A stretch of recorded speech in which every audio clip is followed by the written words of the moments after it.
All right. Hello, everyone. Welcome to the 18th Annual Tallgrass Film Festival. I'm Ryan Johnson, a programming assistant here at Tallgrass.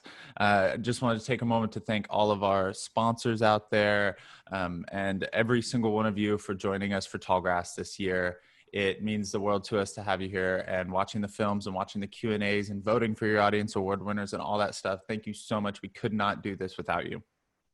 If you're enjoying yourself, obviously, make sure you're posting about it on social media, on your Facebook and your Instagram, using that, tagging us with @TallgrassFilm and using that hashtag Tallgrass2020.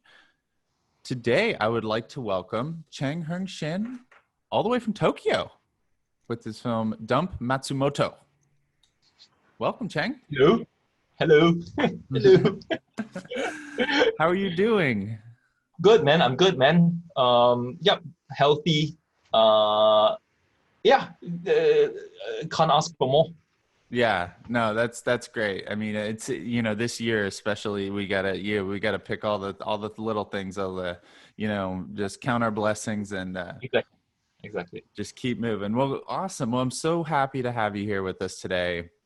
I'm glad, man. Thanks for calling me. Yeah.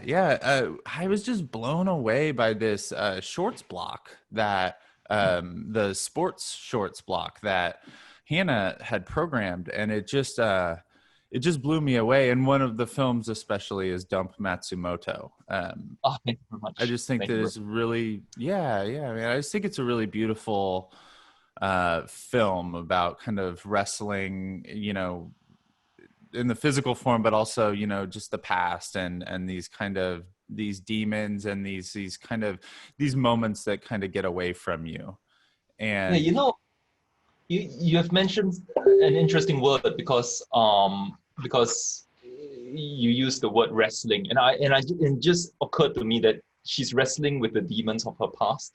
It's about wrestling, but I didn't. It just occurred to me that it's a verb that can be used as well with her. Yeah.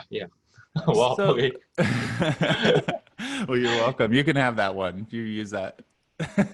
Yeah. Exactly. It's a good thing too. It's a good blurb. Yeah. Wrestling with the demons. Yeah. So then, where did you? Well, I guess before we even get into Dump Matsumoto, I'm always interested to see kind of what drew people to this world of filmmaking and kind of origin stories, if you will. What in your life, what made you want to tell stories? Yeah, because I think fundamentally I operate only on inspiration. It's weird. I wish I could operate on money, where like, okay, the amount of money will motivate me, but I tried that. It doesn't seem to be as big. I think only two things motivate me fundamentally: girls and inspiration. Girls will inspire me, or vice versa. Yeah, you get inspiration. But whatever it is, that's the engine for everything. And I think there's nothing more inspirational than stories, because when you hear a really, really good story, you go like, wow, WTF, what just happened? What did I just hear? And I've always wanted to do this sort of storytelling, but it's extremely, extremely difficult because there's just no system. Nobody pays you. I used to be a reporter with Reuters, video journalist as well. So I would be doing stories day in, day out, but that's just news. And news is a business, and that's it. News is entertainment. It's really entertainment. News is entertainment. You report news so that people can say, hey, did you hear about XYZ, such a screwed up thing happened, XYZ kind of thing. So at the end of the day, it's entertainment, but it's not inspiration. Yeah. It's news is nothing. It's only entertain. It's like you're stoking the fire for numbers and for profit. It's a business. It's entertainment. That's it. Stories, inspirational stories, are a totally different ball game. But very few outlets actually pay for inspirational stories. Stories that are just pure like story. Podcasts, you have a lot of good podcasts, and that's like really story driven. But for documentaries, especially documentary films, like the outlets aren't that many, like there's no system that gets you, that you can go into and be a salaried filmmaker, yeah, and somebody pays you a monthly salary, or that would be the dream. That would be the dream. There's always some sort of strings attached. Yeah, some strings will be attached. So I've always wanted to do this. I mean, in all honesty, everybody in the audiovisual industry wants to do this sort of thing, but it's what you can compromise and where you're willing to draw the line between livelihood and inspiration and telling inspirational stories, and having creative freedom to do that as well. There's also a very high price. There's a very high premium for that. You want maximum creative freedom, that means minimum pay. Or the other, nobody has both. Yeah, maybe that's why I think Stanley Kubrick was a freaking genius. He had both. He got the studio with him, he got the money, and he kept creative control. Same thing with Werner Herzog. You have to be like the best of the best, the top of your game. And you have to be both a producer and a director, both hats. You need to have, like, in RPG terms, dual character class. Yeah, you need to have two character classes. Yeah. So I mean, so that takes double the time, triple the time to actually build your experience points. Yeah.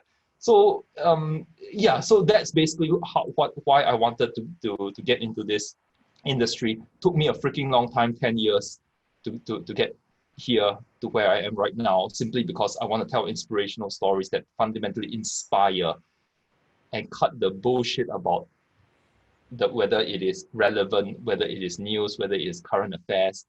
That's just business. That's none of my business. Yeah. And so that's none of your business anymore. Did you leave the news world? Totally. But hey, but if they pay me, hey man, I'll do it again, man. Give me the money, I'll do it, man. I'll do it. You're like, I got more movies to make. Come on, give me money. Yeah, I mean, it's always a balance whether how much of a mercenary you need to be, because you need to fund your films as well. And if you want maximum creative freedom, you have to sell your soul somewhere. Then I'm trying to get to the point where I don't have to sell my soul, have maximum creative freedom, and be paid a fair amount, quite a lot if possible. But that, I think, will take time. Yeah. It seems like I was just kind of doing a little digging and stuff. It seems like your stuff is being very well received. I mean, I'm looking at like the Super Cool Wins in the End and The Waiting Room. I mean, have those been winning awards and stuff? Yeah, they've been to film festivals and they've won a few awards. But I mean, yeah, whether that translates into cash is totally different. True. You can't just like wave your awards, but see, look, I got awards. Now give me the money for the project. Yeah, I get that. I wish the award was I wish the awards was made out of like a chocolate or something. At least you can eat it. It'd be worth something then at that point. Yeah. Melt it. So then so you kind of move over, you start making stuff that inspires you and hopefully inspires other people. What brings you to Dump Matsumoto, and where did you find this story, and what made you want to share her story? It's a split-second decision. When I saw her on TV, I saw her on Japanese TV, and I was thinking, oh Christ, because casting characters is usually the toughest part of the documentary. You have to cast the right character, and in all honesty, casting usually takes years. It takes years to cast the right character. So I was just very, very, very lucky when I saw this character on TV, and right, okay, this is a documentary character. Because I knew that she had all the elements of a documentary character, where there's she's going on a journey, and there's a moment of truth somewhere down the line, that is within budget and within the time frame allowed to film. And so these practicalities come, and then when I saw her, it's a split-second decision, and I knew that okay, she's the right character. I like her, because rapport is very important. Chemistry is extremely important, because if you're not fired up to do it, then it just becomes work. And that is actually a big part of this whole thing. It's like finding characters that actually I'm personally interested in is the other half of the equation. It's usually quite, I wish it was simpler. I wish the process was simpler, but it needs to be a two-way thing.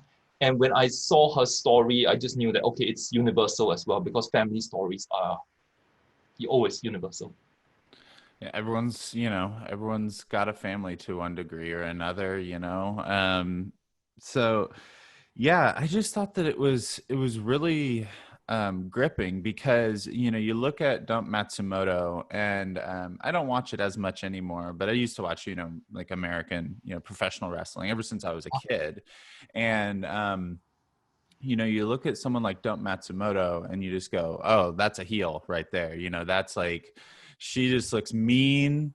She looks like uncompromising, and you're just kind of drawn to her. And I always love seeing the other side of it, because the biggest heels are usually just like the sweetest people in real life. Was that the case with Dump?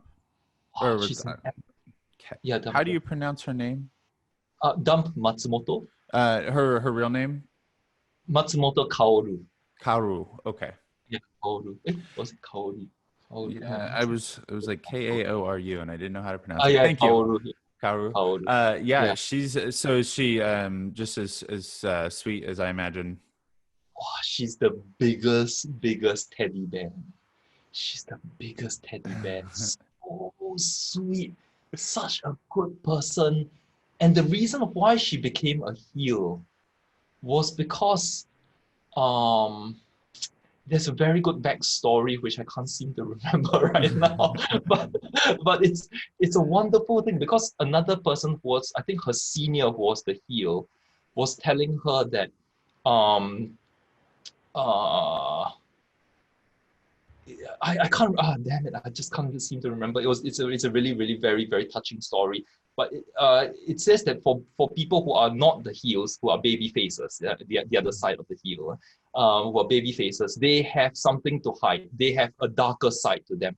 They have they have a shadow, a very, very deep shadow that is following them around. And behind that baby face is usually some very, very dark shadow. But and for heels is the other way around, because she was bullied very, very much. She was bullied when she was training, and she was really severely bullied. But she didn't give up, and she became a heel. So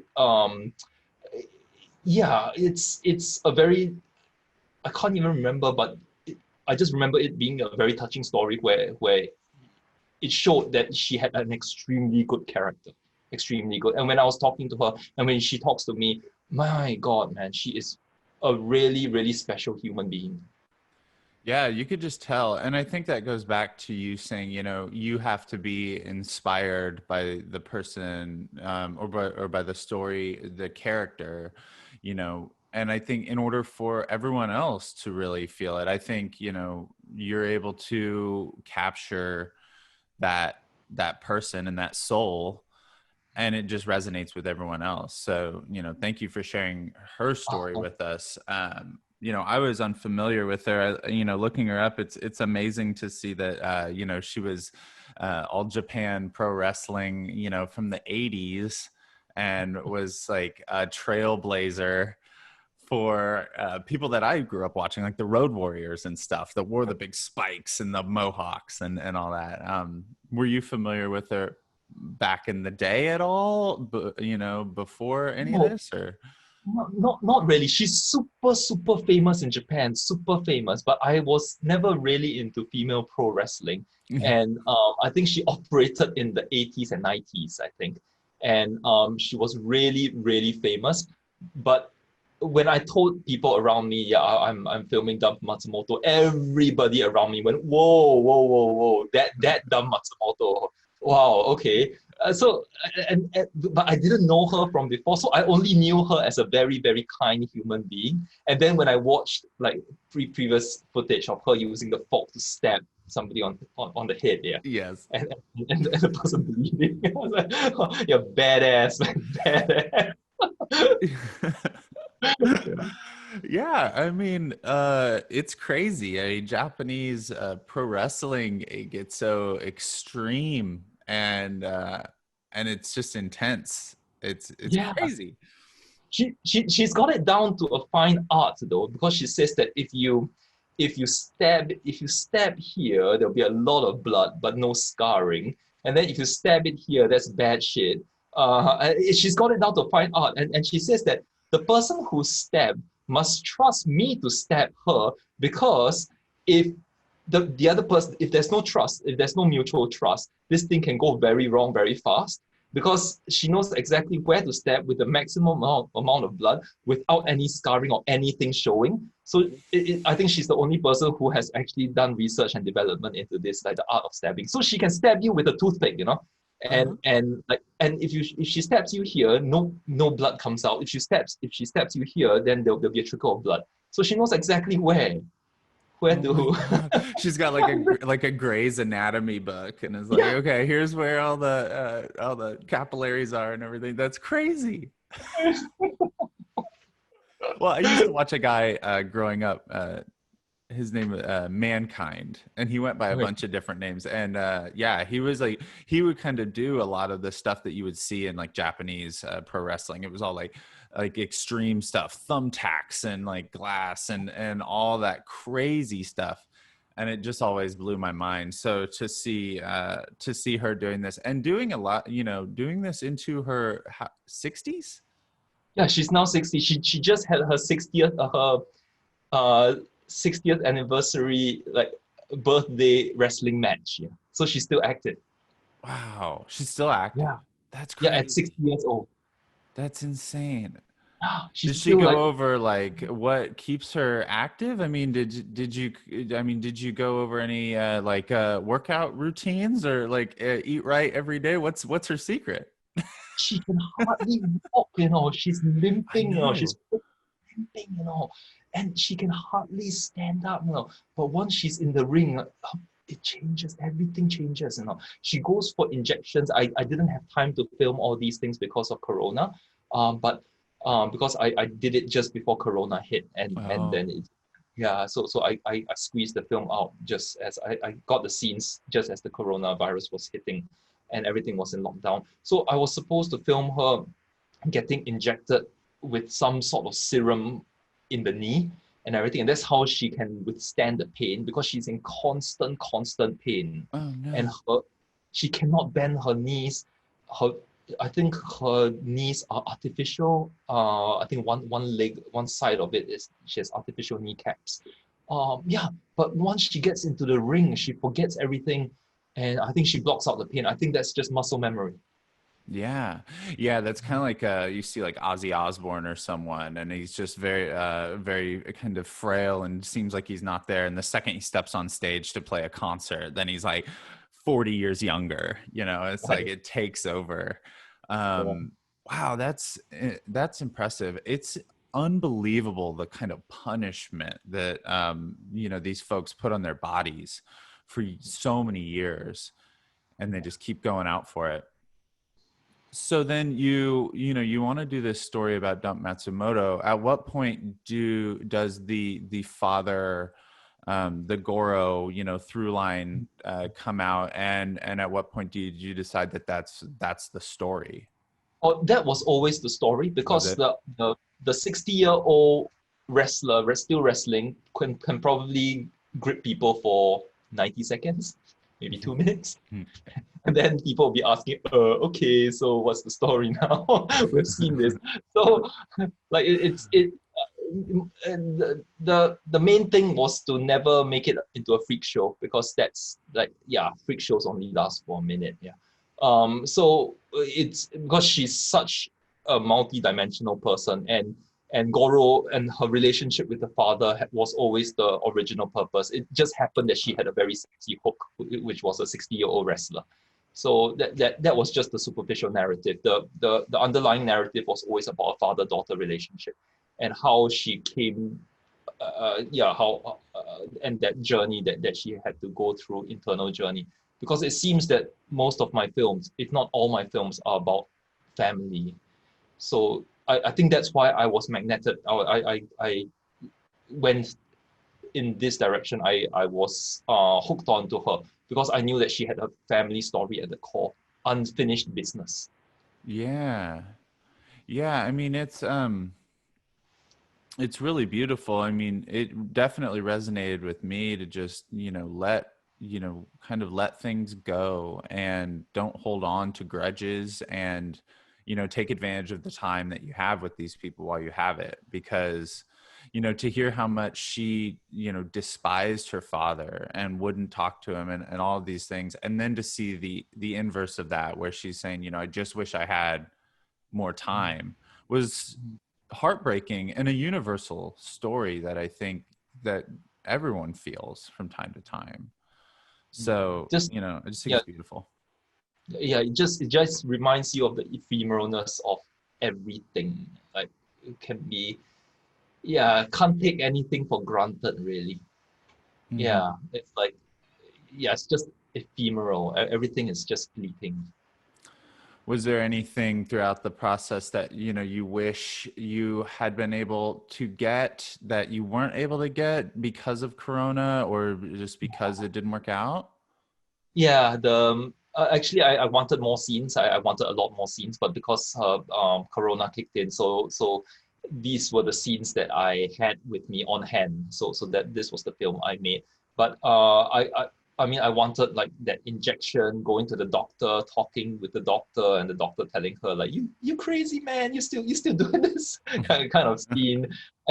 And like and I especially wanted a good scene with the mother because the mother is all she has right now in the world. Her mother and her sister, and she's extremely close to her mother because the only reason why she got into wrestling was because the father was not working, so she had to support the household. So she went into wrestling to earn money, and Wow.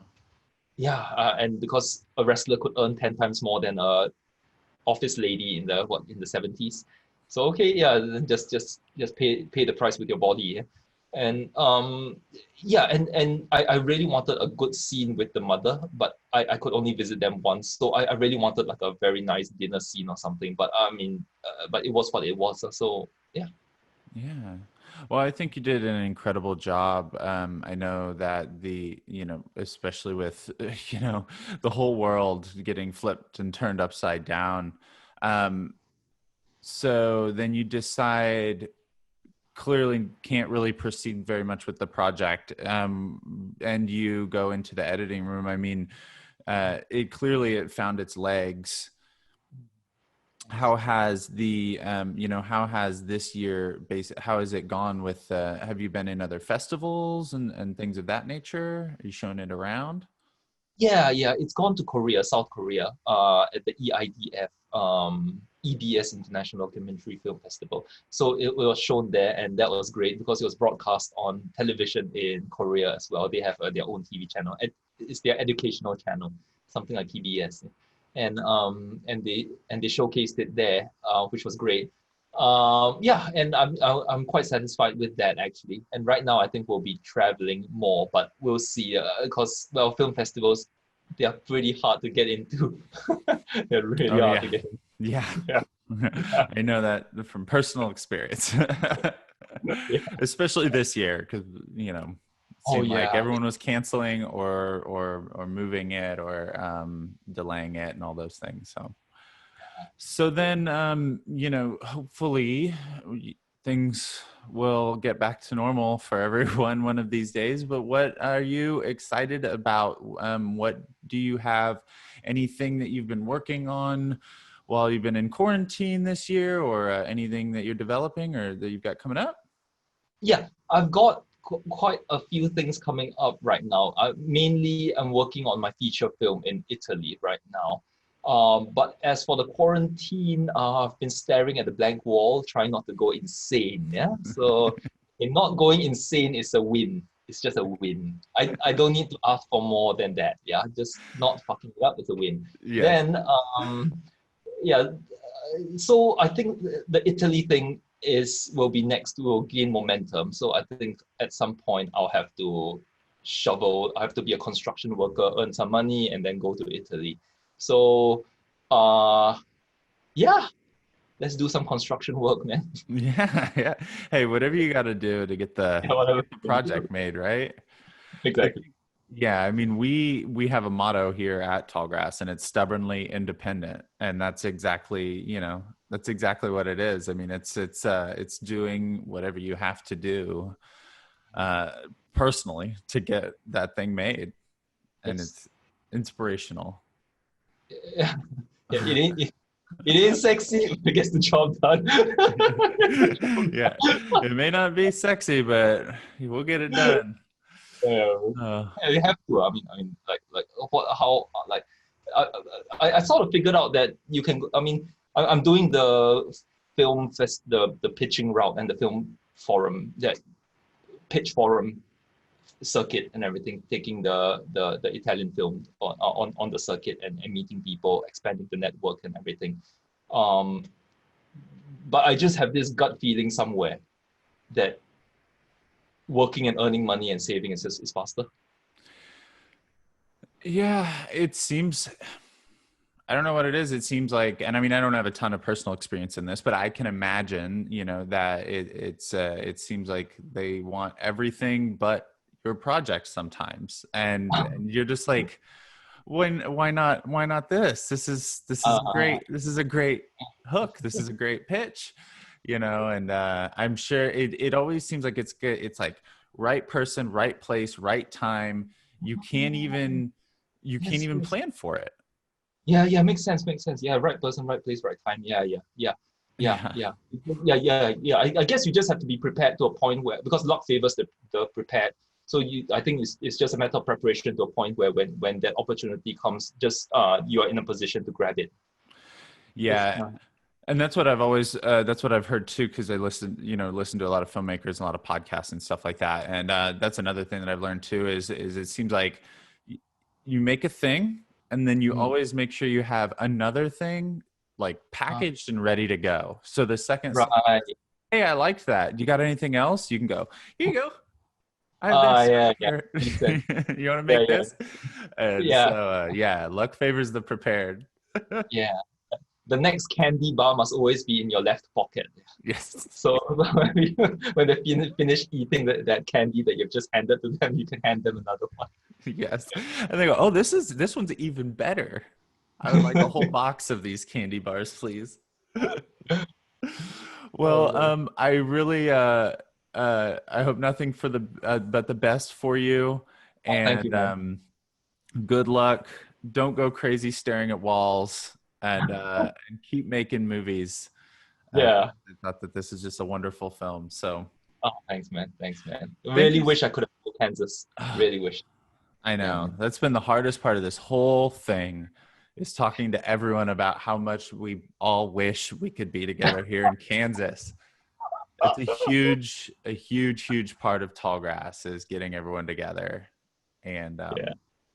really just showing everyone a really good time. So someday soon, keep making Yeah, someday. movies, keep sending Yep. them our way.